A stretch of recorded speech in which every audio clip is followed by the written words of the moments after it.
igsoon. Ila ka arong day, pwede silang magpa-spa, magpa-manicure, magpa-alot. Ay! Magpa-straight ang buhok. Wala na yung budget. Sige. Next year, mag-budget na kita kay mga tota sa asa. Sa spring. Tama, mukuyog si Jasmine. Sige, let's pray. Atong i-stretch ang atong mga kamot sa atong mga inahan. Nabidjud na lim ang inahan. So, hallelujah. Salamat, Ginoo, nga doon na kay dako na plano o tinguha sa mga kababayan.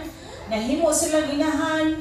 Nanganak, itagaan mo baby. Bisan pa katunguban nga walay baby physically, pero dagan sila baby spiritually. Nurturing ang mga inahan. Ang ilang mga kamot, musaknay sa mga anak. Ang ilang mga kamot, mualaga, not just mga anak, but the husbands as well. Among giisa, ang ilang mga kinabuhi, matagpusa, diha ka ni mo Ginoo.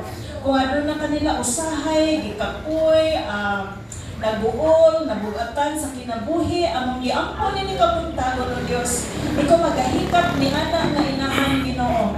Nga sa ilaha Ginoo nga pag-atiman sa ilang mga anak, sa ilang pamilya. Adunay reward, Lord. Dinha sa langit. Kung sino magpadayon nga faithful sa ilang pagtawag isip usa ka inahan.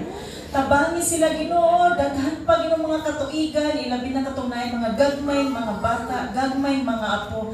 Tagay pasensya Ginoo, tagay kusog, tagay kalipay ang akong mga inahan.